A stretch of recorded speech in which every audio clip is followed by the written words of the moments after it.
Get your Welcome ears to the wrapped around the Golden GSMC State Basketball Media Concepts Podcast, Basketball brought to you by Podcast. All the scoop you need to know. Go to from college adameve.com, basketball and for a to limited the time only, you'll NBA get and 50% even off just about March any Madness. item. News Promo of your code rising stars, HOOP. topics on and off the Welcome hardwood. to the GSMC This Basketball is Podcast the Golden with State your Media host, Brian Concepts Holloway. Basketball Podcast. Today, I'm going to talk about the Ball family shenanigans. I got some stuff going on. First, we had Lavar do an interview that said Lonzo needs more time. Then we had LiAngelo, the middle son, the Jan Brady, if you will, get caught stealing overseas.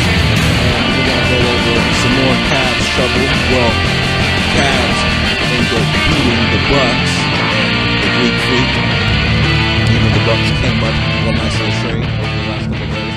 I'm going to talk about these Nike jerseys that are falling apart and what we're going to do about that. I'm also going to talk about David Stern and how he feels about recreational substances in the NBA.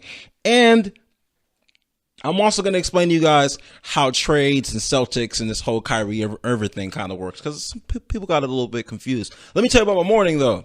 So usually, just because I'm a healthy individual, I like to enjoy a nice, brisk morning workout. That's what I like to do.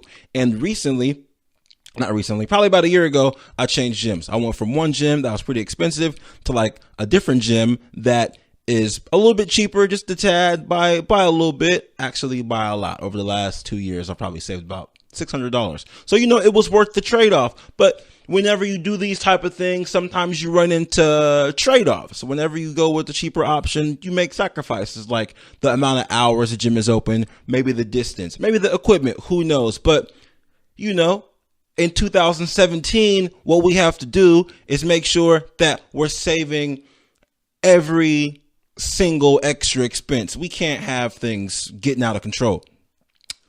I got to my gym and they were just closed, but not closed in the fact like I got there too early or too late. They're supposed to open at 5 a.m. and I got there and just nobody was there. The lights were out. It was a wrap. They were out. So I wasn't able to get my workout in, but that's okay. You guys aren't going to suffer for that because that's not your problem. I'm going to get my workout this morning by making sure I'm able to give you guys the best show possible on November 8th. So just to get things started off, what I'm going to let you guys know is Eric Bledsoe was playing for the Suns. Eric Bledsoe, who plays for the Suns, didn't want to play for the Suns anymore. They worked out a trade with the Bucks and got Eric Bledsoe sent over to the Bucks, which was a pretty good trade, just because the Bucks players are pretty young. I think the eldest member on their team prior to Eric Bledsoe getting over there was, I want to say, 24 years old. So Giannis is 22. They got a 20-year-old Thon Maker, and the oldest was 24 years old. So they got some veteran leadership. Also, Eric Bledsoe is 6'1" with a 7-foot wingspan. So block shots, dunks, play incredible defense. He's a baller. So having some veteran leadership will kind of help things. This all leads into another story, which is pretty awesome, right? Prior to this trade going through, LeBron tweeted a fist. It's a Arthur fist. It's a popular meme that has a little cartoon fist. It's just a zoom in of a fist, and it said mood. Usually, you can write something the way a meme works. You have a picture, and then you write like a caption. If it's funny, then it'll work itself out. Or you just use a popular meme to describe how you feel, then you write a word. So LeBron put this fist, and he put mood. Some people thought that this was written because Kyrie Irving and the Celtics had won their 9th straight game. But that's not why it was written. But that's what it seemed like. LeBron's agency that he runs with one of his childhood friends, Rich Paul, they represent players. And they represent Eric Bledsoe. And Eric Bledsoe ended up on the Bucks.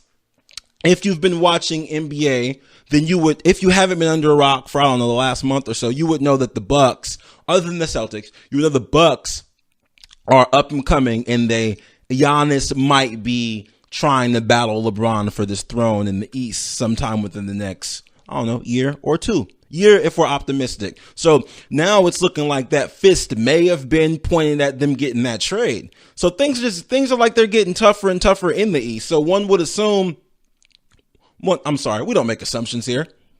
One would guess, or one would calculate, because that's better, right?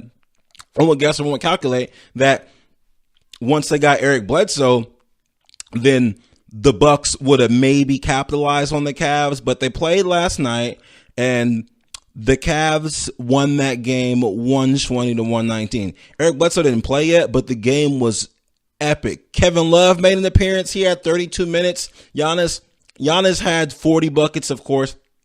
J.R. Smith made an appearance with 20 points. Them winning this game was solid because if they would have lost to the Bucks, then it probably would have been a big deal. It probably would have been, so is LeBron going to lose the throne? Are we going to take the throne from LeBron? Who would have known what happened? So, and I forgot to mention, LeBron had a modest 30 buckets, 8 rebounds, and 9 assists, of course.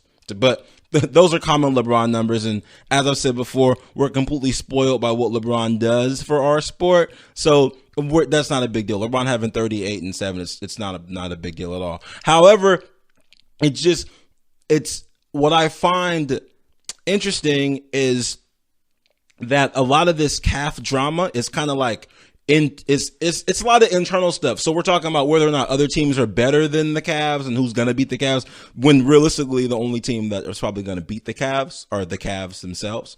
Because when we talk about their record and talk about who they've beaten and who they've lost to, they've beat every team that they've beat has had a winning record. And the teams they've lost to have been like teams that just that are subpar for the most part. So they get up for the games that matter.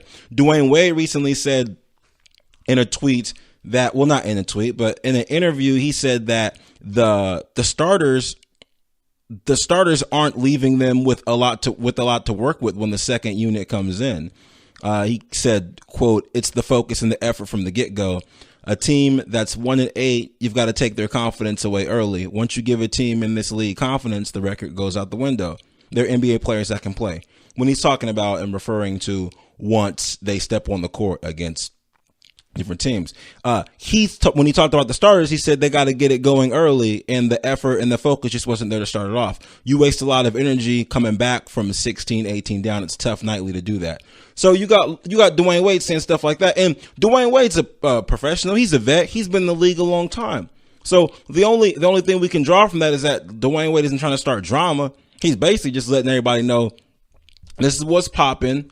I'm not going to have this. You guys are getting down by a lot of points and expecting us to fix it, which is a fair way to point the blame, because Dwayne Wade was starting and then he was told to no longer start, and they began to start J.R. Smith, who's been having like his lowest career average of points and field goal percentage that he's ever had in his career. So if you take someone out of the game and then you bench him, and then you have them asking, like, so if you guys took me out, why am I coming off the bench to then fix the lead? I thought I was benched because I'm not good enough to start the game. Now you guys got me coming off the bench to fix this lead. Then you got Derrick Rose in the minute restriction. Then you got Isaiah Thomas, who still hasn't gotten to play because he's hurt. Then you got Tristan Thompson, who's out. Then their point guards are Jose Calderon and Derrick Rose. Derrick Rose is on a minutes restriction.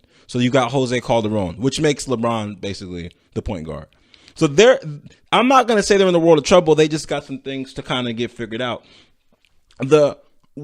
Our common belief is that the Cavs didn't win the trade because IT isn't playing right now, and Kyrie Irving and the Celtics have won 9 straight games, and the Cavs just lost the trade. But that's not really how trades work. Trades aren't necessarily a zero-sum game. It's not really like a draft where you're drafting, where whoever you're drafting is for the future. Like if you take the 19-year-old or the 20-year-old, it's for the future. Like usually in the NBA, when you draft that person at that top pick, you're gonna have them for the future. Trades don't really work like that. Usually the best trades in the league, and they're usually one player for the win now for one player for the win later. And that's usually what makes the most sense. You're two teams that want to win now aren't necessarily going to trade for two win now players unless it's an outrageous trade where we really, really need a center, but we drafted a center. Oh, we really, really need a point guard. No, we really, really need a center, but we have this point guard, and vice versa. Oh, well, let's just make a perfect trade. It doesn't usually work that way. So the trade that the Celtics made for the Kyrie is more, that's a win. That's a win later trade. Like that's, when I want to say win later, I mean a championship in maybe like 2 or 3 years, possibly, maybe even 4, because Kyrie is 25. The Cavs trade is a win now trade. You're only going to have LeBron for, I don't know, 365 more days, weeks, minutes. Wait, 365 weeks would be more than a year. That doesn't make sense. Sorry. 365 days, minutes, hours, who knows? So getting IT is like, all right, let's patch this wound and let's patch the hole and we'll get rid of Kyrie, and while IT is here, we'll make the best of LeBron while we still have him. And then when LeBron leaves, we'll just dump the whole team and then someone else will just work it out for us. So it's unfair to say that the Cavs lost the trade because we haven't even seen what the trade even means yet.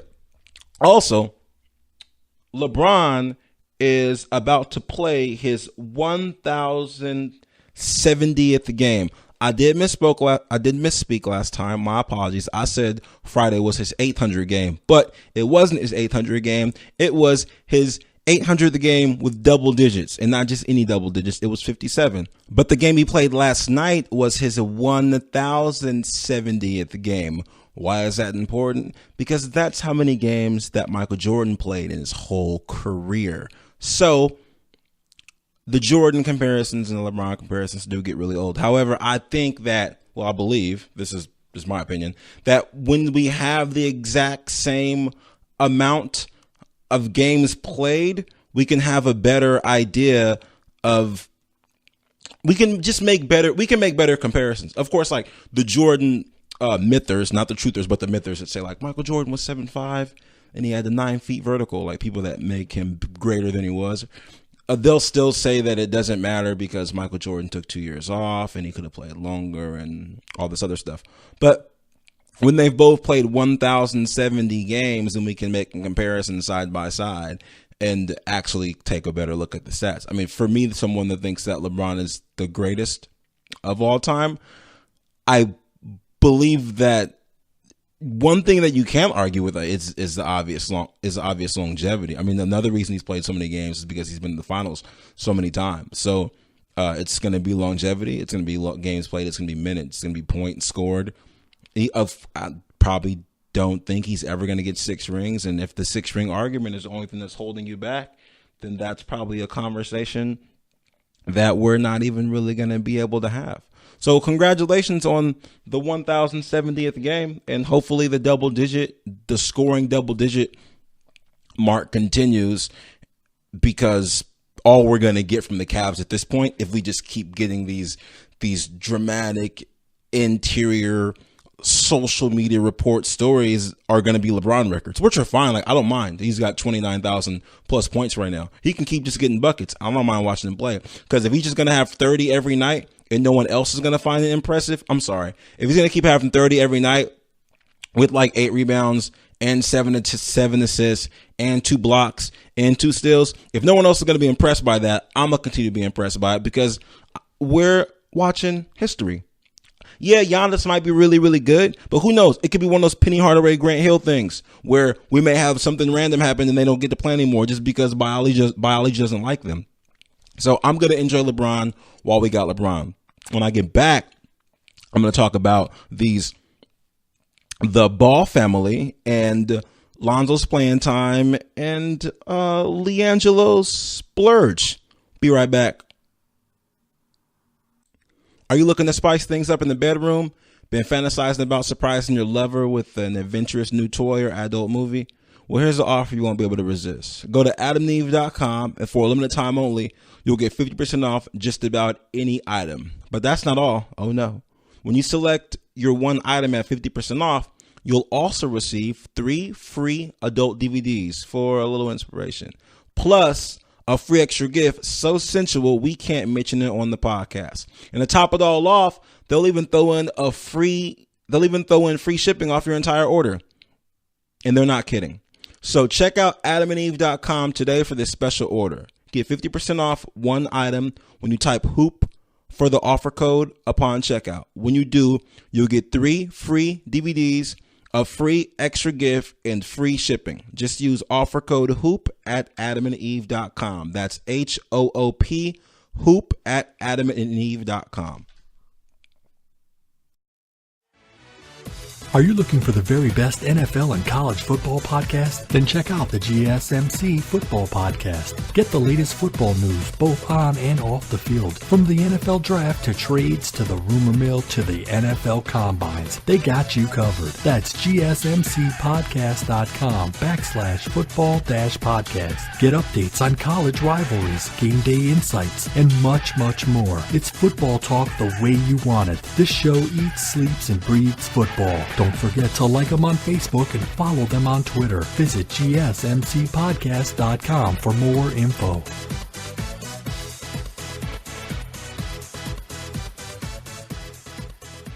Welcome back to the GSMC Basketball Podcast with your host, Ryan Holloway.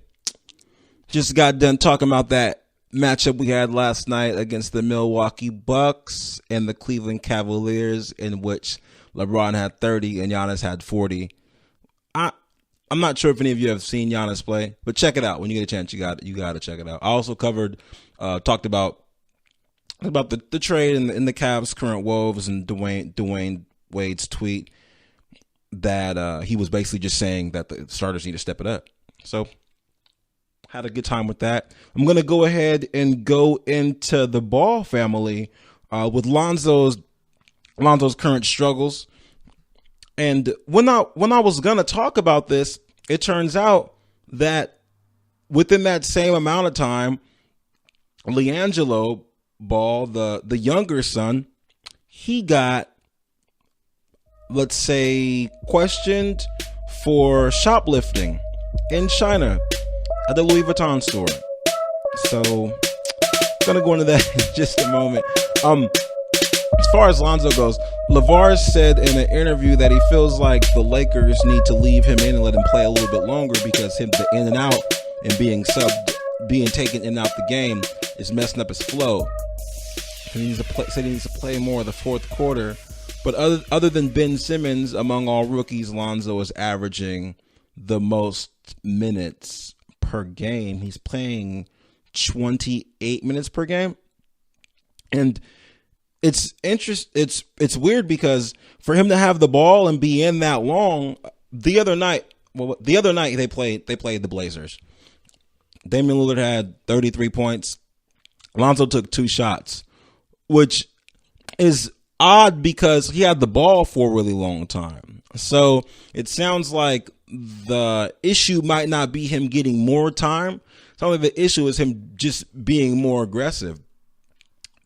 They had concerns about this when he was at UCLA because of the style of his shot and him being able to get it off, because it's a little unorthodox. We've seen him make shots. We've seen him score, but his style can be a little unorthodox. When he was asked about it, he said he's just going to keep working on it. It could possibly be something in his head.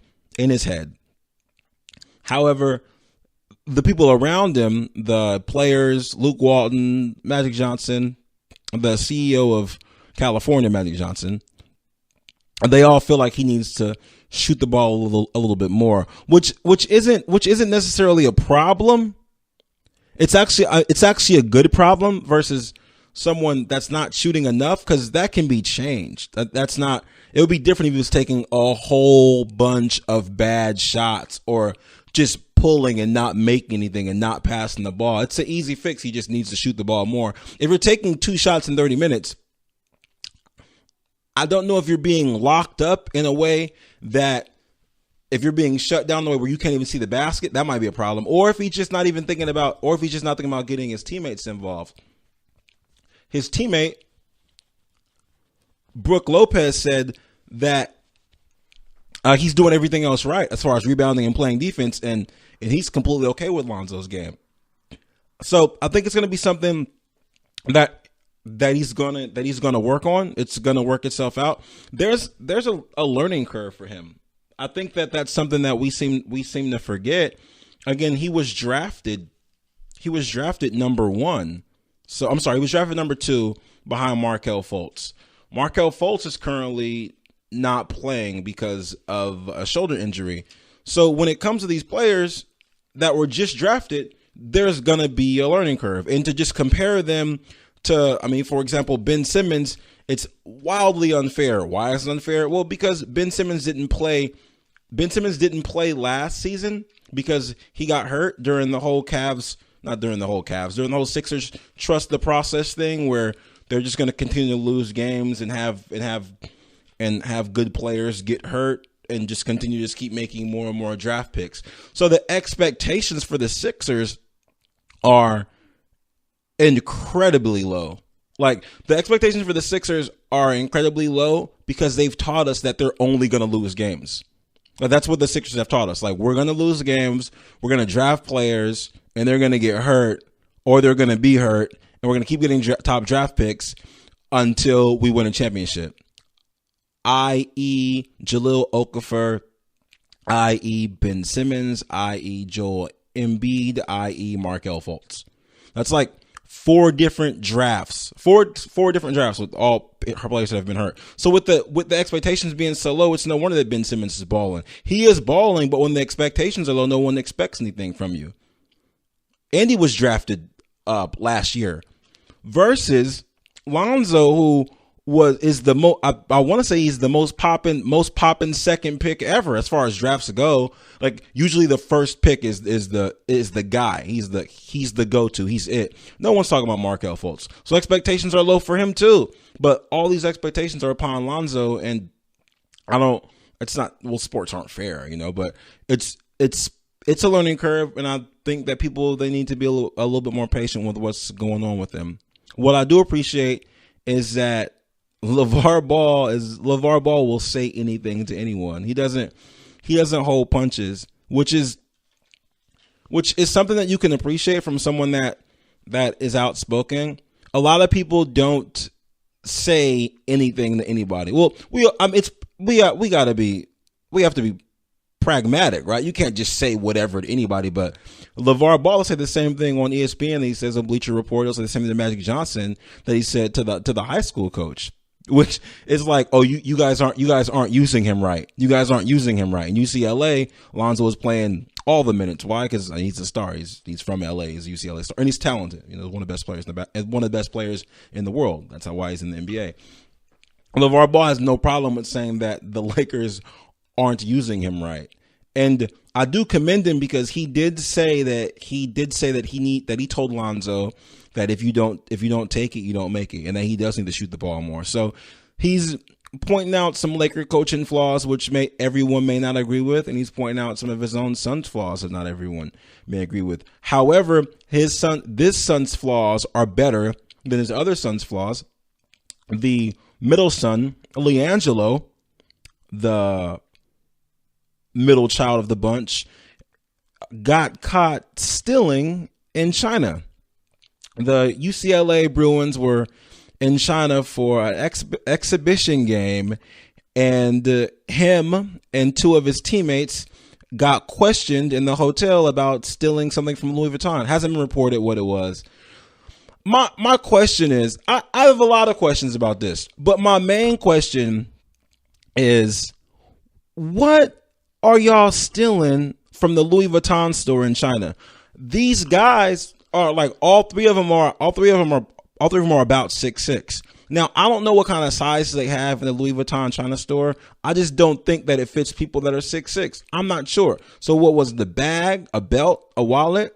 I don't understand. And did you think that this was something that you were gonna like get away with, or was it a dare? Had to be a dare. Because I'm not clear. I'm not clear. Now, I'm not here for judgment. I'm just here to give game and exchange understanding and give you guys some sports news and with some stuff that's related to sports, and just find out. Maybe I could be wrong. But LiAngelo has a scholarship to UCLA. His brother Lonzo is in the NBA, and the youngest brother, LaMelo, he drives a Ferrari. So it sounds like, and Lavar's whole point in giving him a Ferrari was that if he has a Ferrari, if like a recruiter or somebody shady offers him a situation where, hey, you can have this car, all you got to do is do some shady stuff. You know how that type of thing happens, like with the whole blue chip. They made a movie about blue chips. Like, hey, do you want to play? You want to go to this school? All right, we're going to give you this Ferrari. So he gave his son the car so he wouldn't have to necessarily worry about it. But I don't think that LaMelo, I'm sorry, I don't think LiAngelo is hurting then. Like, I don't know this man's financial situation. For all I know, he might be paying for UCLA. Not 100% sure. But I just want to understand how, if you have a brother in the NBA and you have another brother who's driving a Ferrari, why you're stealing from the Louis Vuitton store in China. Also, based on my research, there's a lot of things you can get like cheap in China. So did you need to steal the Louis Vuitton? Did you need to steal from there? Was there no other way that we have maybe been able to collect or obtain maybe a replica of this bag, wallet, belt from some other type of avenue in China? I don't know. I don't know. I'm just saying we should seek alternatives before willy-nilly stealing. What gets me about this is we don't really hear a lot about LiAngelo. We hear a lot about Lonzo, obviously, because he's a Laker and he's a Laker. And we hear a lot about LaMelo because he's the youngest. He scores 60 something in high school, takes 1 trillion shots, plus he's got the Odell Beckham hair. And anybody who's good at sports with the Odell Beckham hair is a big deal. You can have the Odell Beckham hair and just be, willy-nilly on the block. That's cool. But if you're good at sports with the Odell Beckham hair, then you're a winner. So we hear a lot about him. But the middle child, we don't really hear a lot about. And so if I was him, I'd be, man, when I get to UCLA, they're going to hear about me. I'm the one. They're going to know about me. I'm good at basketball too. My brothers are good, but I'm good too. I should be interviewed. They should know a little bit more about me. Everything's going to be great.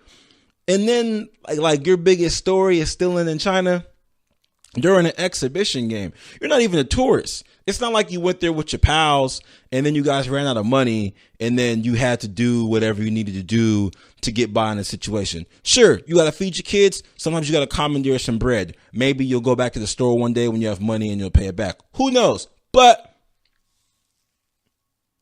when the school takes you to China for an exhibition game, one would assume that the last thing you would do is be stealing from the Louis Vuitton store. That's kind of arrogant too. Like, you of all places, you go, I'm gonna go to Louis Vuitton and steal. I don't know. Seems confusing, but I guess if I'm Lonzo, I'm like, whoo, I don't got to worry. At least some of the heat's off me. I don't know how Lavar is gonna handle that. I'm pretty sure his interview about that is gonna be really, really good once he has a chance to respond to that. I'm going to take a quick commercial break and I will be right back. Check out the show that's built on the MMA. From the UFC to Extreme Cage Fighting, they got the fights covered. Check out the GSMC MMA podcast. Get the latest news on past or upcoming fights. Join us as we talk to and about some of the biggest names in the MMA, past, present, and future. When it's the fight game, there's just one show to check out. GSMCpodcast.com/MMA-podcast. Don't forget to like them on Facebook and follow them on Twitter. Visit GSMCpodcast.com for more info.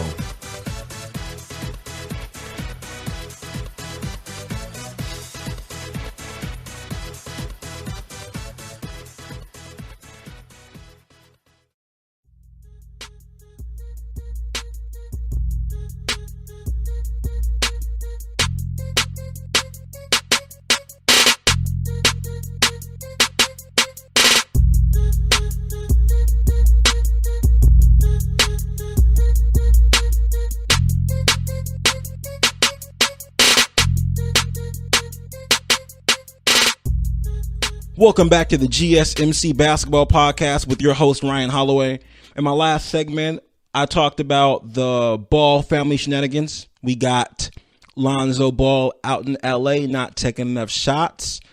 Meanwhile, his brother from UCLA, LiAngelo, is out in China getting a few more steals added to his stat board. He decided to go inside of a Louis Vuitton store and commandeer some items. In a recent interview with David Stern, the former commissioner of the NBA, he sat down with former NBA player Al Harrington, who recently started his own marijuana product company. And they talked about the banned substance list on the NBA list. And Al Harrington said that probably about 70% of the athletes in the major sports smoke marijuana, and David Stern felt like it's at a point where marijuana should probably be removed from the ban list because there's universal agreement that marijuana for medical purposes should be completely legal. I thought this was great because, not me personally, I'm not a smoker. However, if they sell a whole bunch of alcohol at pretty much every sporting event, and we have a bunch of laws and that regulate alcohol pretty well. I mean, good enough as we can expect. It seems like you would be able to.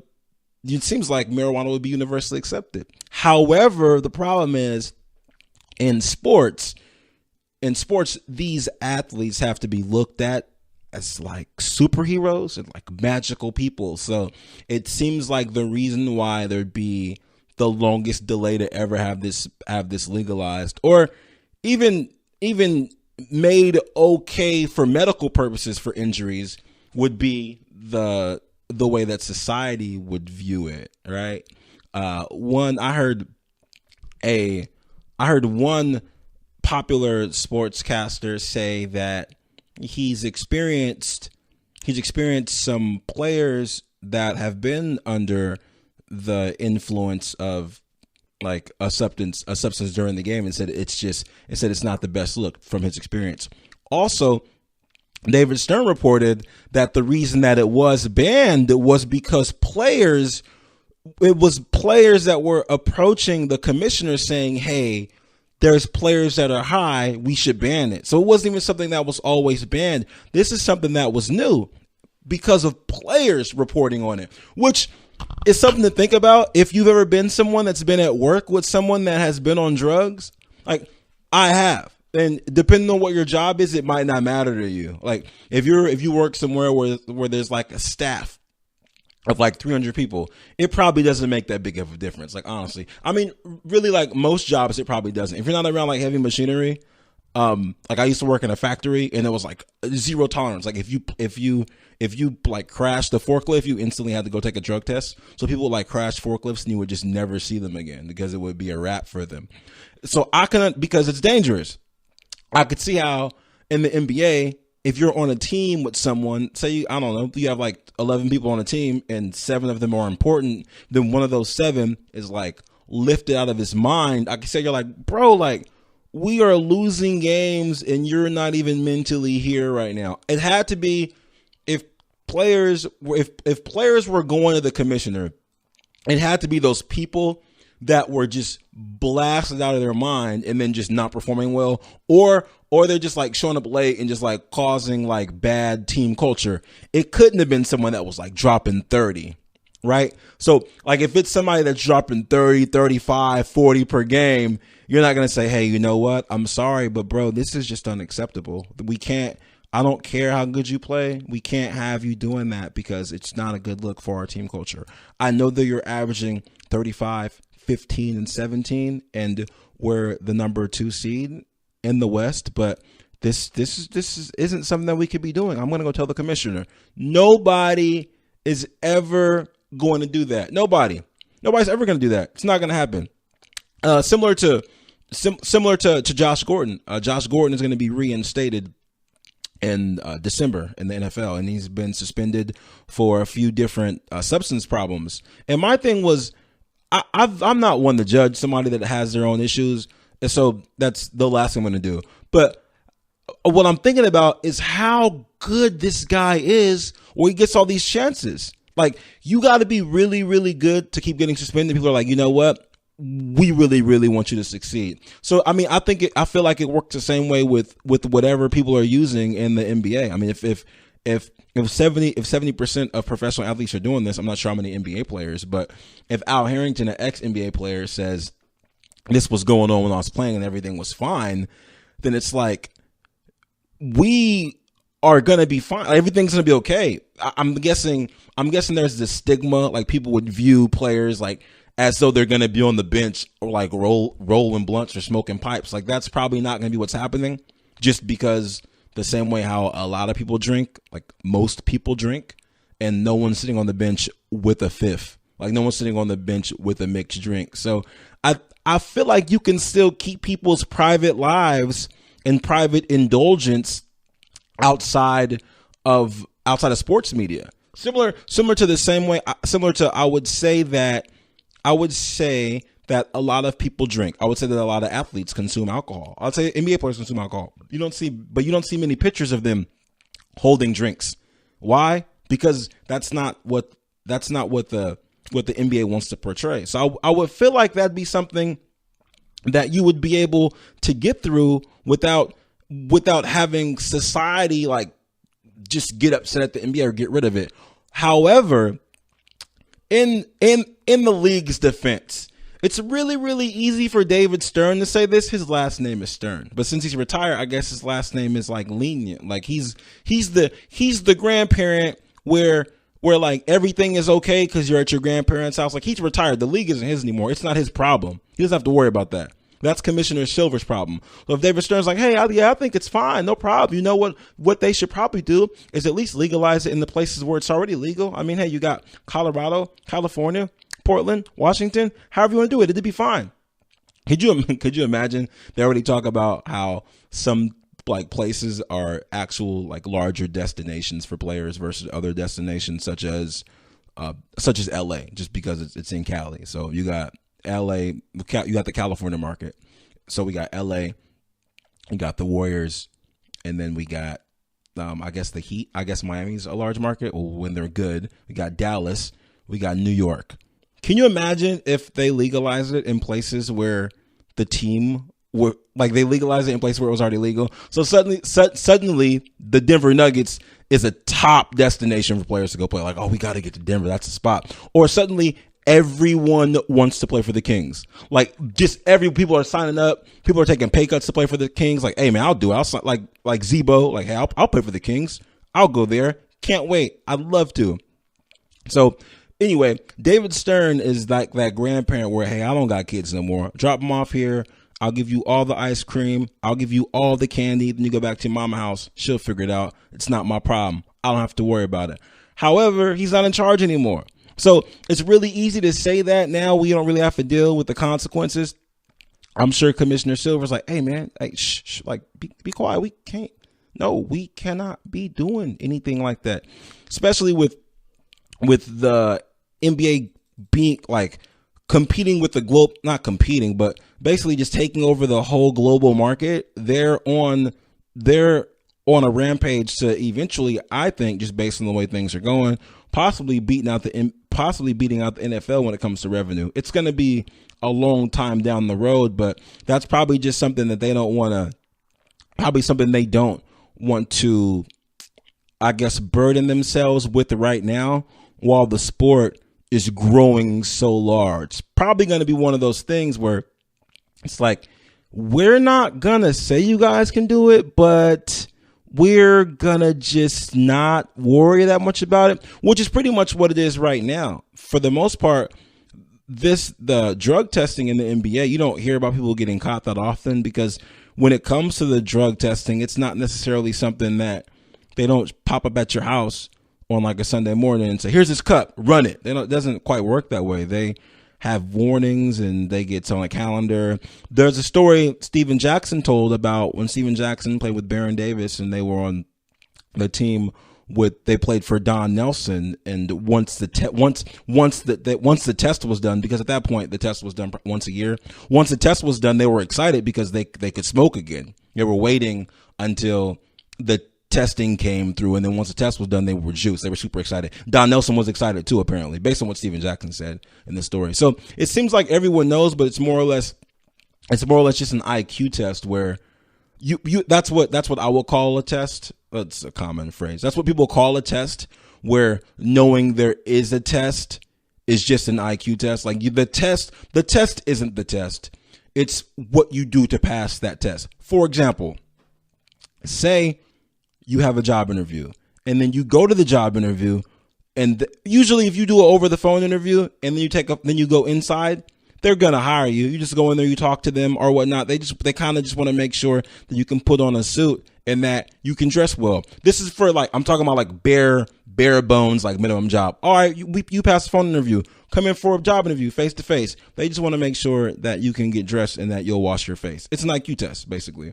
So if you know when there's going to be a drug test and you still fail it, you're failing the IQ test, because that means that you can't stop doing this long enough to go ahead and pass it when we're telling you when we're going to do it. So that's probably going to remain the way it is for a while, unless it gets to a point where like a marijuana company buys an NBA team. Then, I mean, they may have blunts on the jerseys, and the team would be probably called the Chronics, California Chronics, something like that. I think that's a pretty good name. But until that happens, it's probably going to remain where it's at, which I probably think is a good idea, because the last thing that we need are more good basketball teams in California. We can't have that. We can't. We already have the Warriors, and that's all we need. Everyone else we have the Warriors, and we kind of got the Clippers, but that's all we need. We don't need a bunch of we don't need a bunch of people coming here and trying to join the Kings and trying to make the Lakers good again. And suddenly we got Carmelo, Westbrook, LeBron, and PG-13 all in the Lakers for a pay cut. And suddenly we got Damian Lillard and Marshawn Lynch even all trying to play for the Kings. No, we can't have that. We don't need any of that. So let's just leave it the way it is, because I like the Warriors not having that much California competition. When I get back, I'm going to talk about the rampage of these Nike jerseys. It's been complete chaos. I appreciate you guys' patience. I will be right back after this commercial break. Check out the show built around the women of MMA. From the UFC to the extreme cage fighting, we got the fights covered. Listen. It's the Golden State Media Concepts Women's MMA Podcast. The latest news of upcoming fights, discussions of previous matches. Join us as we talk to and about the biggest names in women's mixed martial arts, past, present, and future. When it's the women's fight game, you know where to listen to. The Golden State Media Concepts Women's MMA Podcast.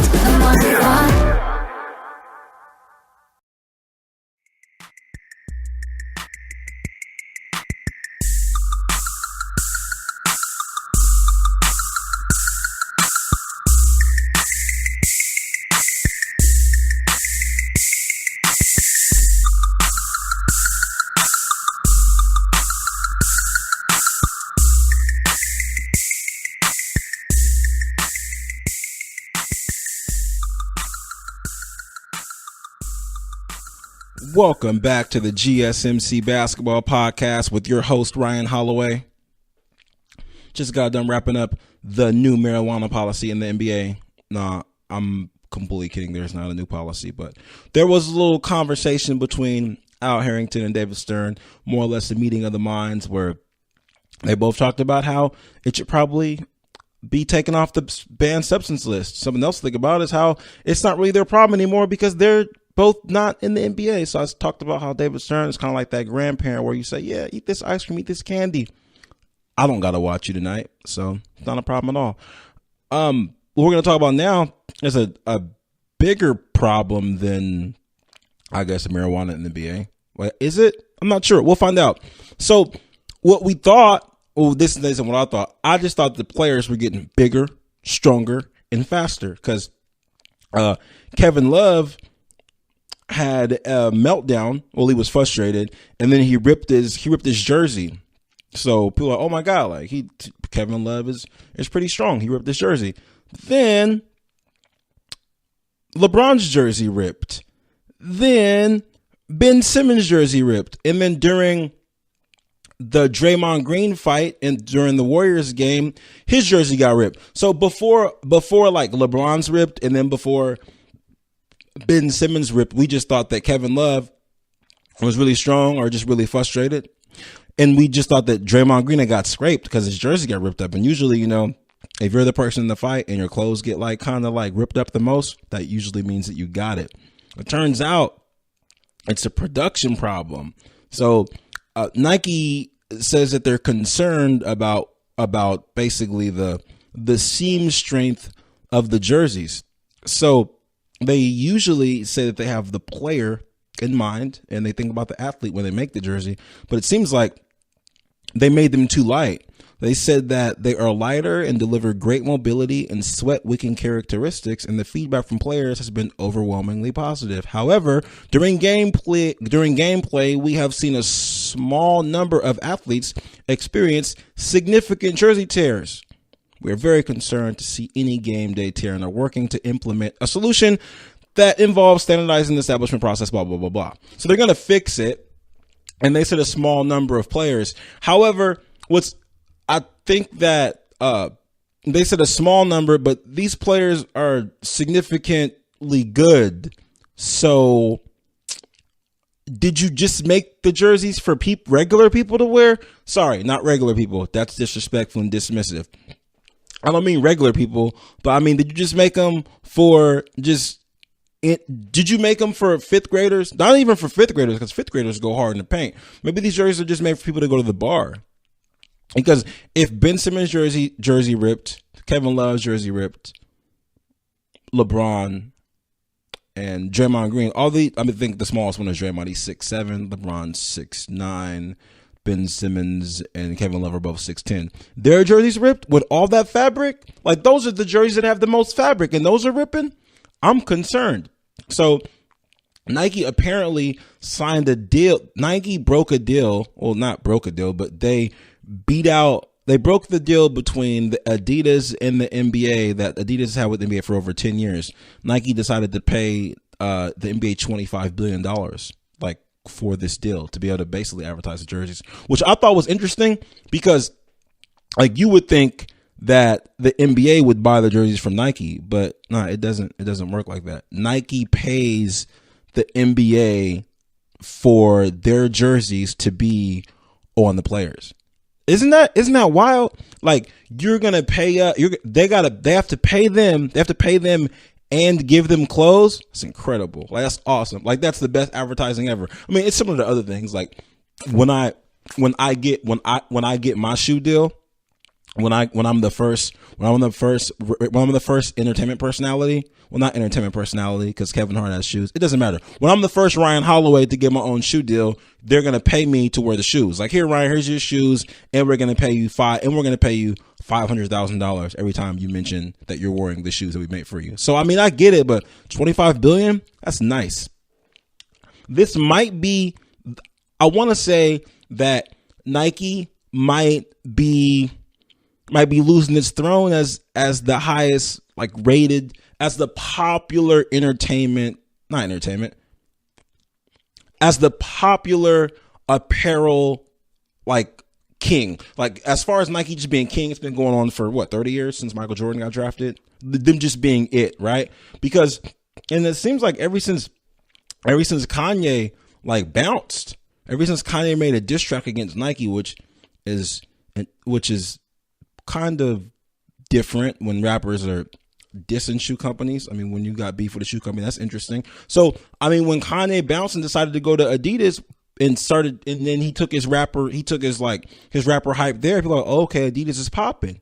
And you got these major fixtures in the NBA that aren't wearing Nikes. Usually the illest people in the NBA were wearing Nikes. Once Nike got Kobe back, it's like, oh yeah, we got Kobe and we got LeBron. We can make these commercials with the puppets. It's going to be lit. But I mean, Kobe's not in the league anymore. And you got Steph Curry wearing Under Armours. And then you got James Harden wearing Adidas. You got Damian Lillard wearing Adidas too. Carmelo isn't really sending you guys that many more shoes. You got LeBron. He's wearing Nike, but his shoes don't really look that popping anymore. So it used to be a hype where what you would do is you would go and get your Nike jerseys and you would get some Nikes to wear. We're like, oh yeah, I'm popping now. This is dope. I'm winning now. I got my Nike jersey and I got my Nike shoes. But if the jerseys are falling apart and no one's wearing Nikes, it might be a problem for Nike going forward.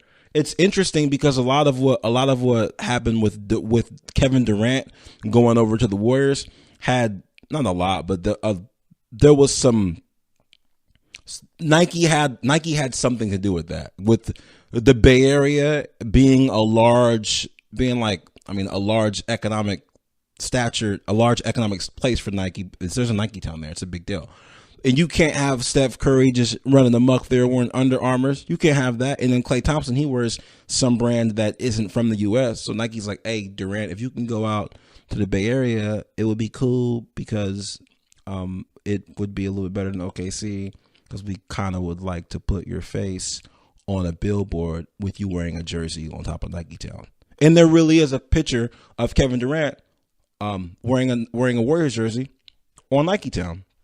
It just makes sense.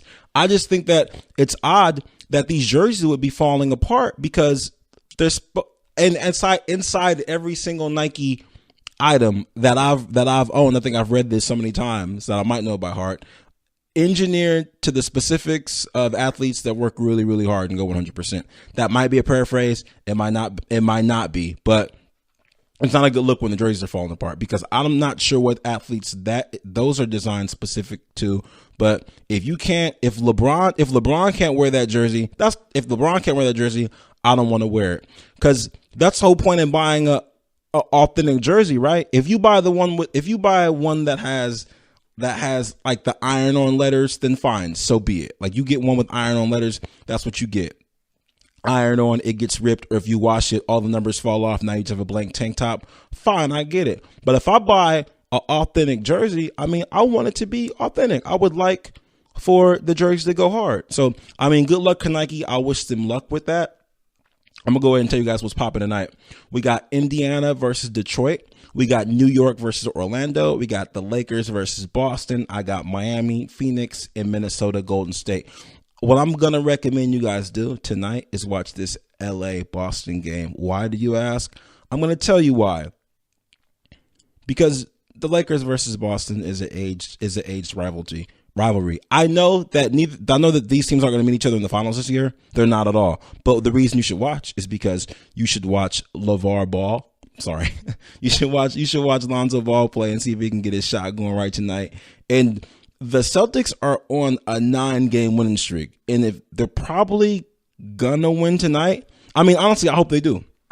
Then they'll be on a 10-game winning streak because this Kyrie trade is working out. It seems like it's working out exactly the way that he wanted it to. And contrary to popular belief, a lot of professional athletes, they want to be coached. So all their lives they've been in situations where they've had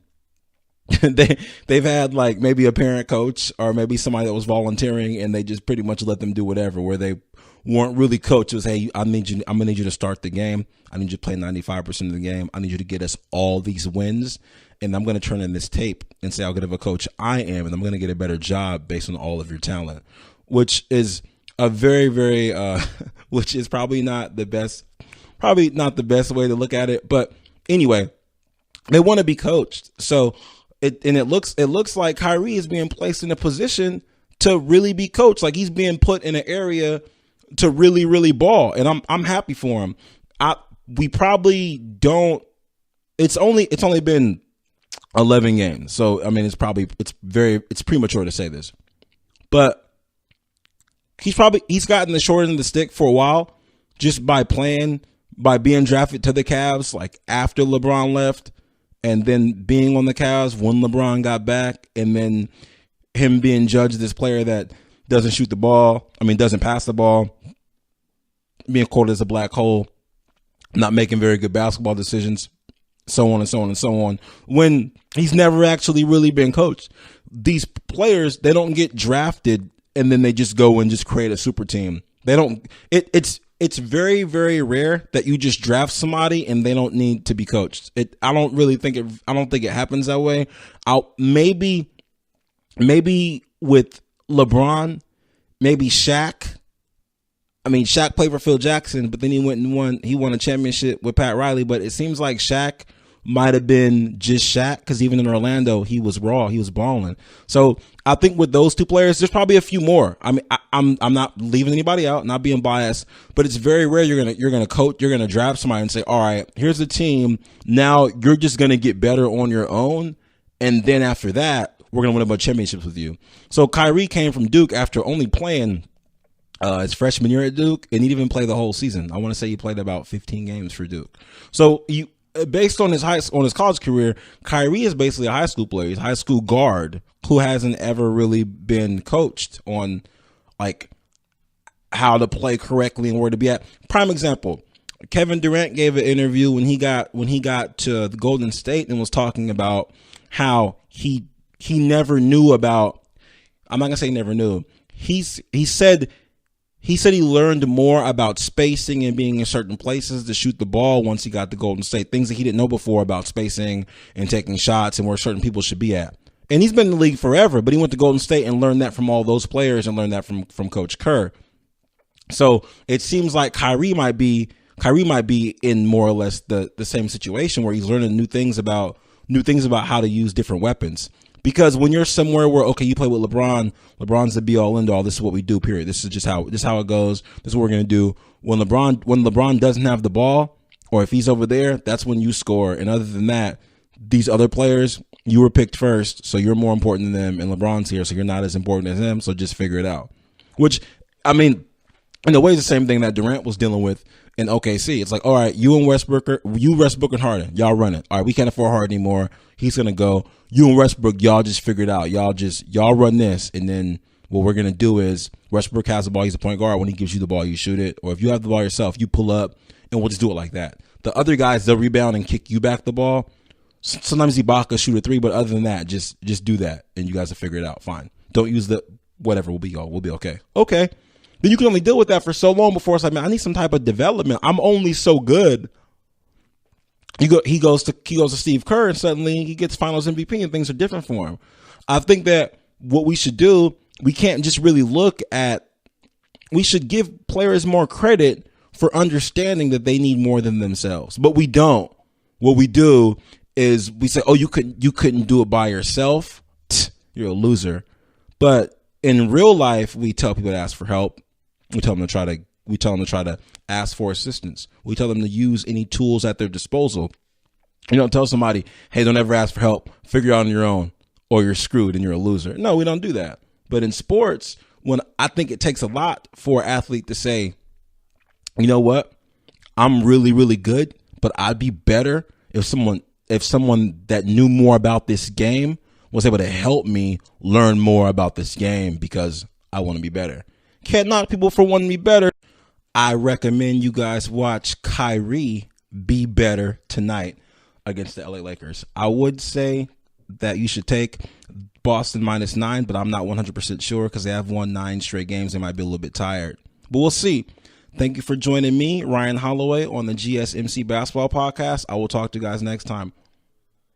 You've been listening to the Golden State Media Concepts Basketball Podcast, part of the Golden State Media Concepts Podcast Network. You can find this show and others like it at www.GSMC.com. GSMCpodcast.com. Download our podcast on iTunes, Stitcher, SoundCloud, and Google Play. Just type in GSMC to find all the shows from the Golden State Media Concepts Podcast Network. From movies to music, from sports to entertainment, and even weird news. You can also follow us on Twitter and on Facebook. Thank you, and we hope you have enjoyed today's program.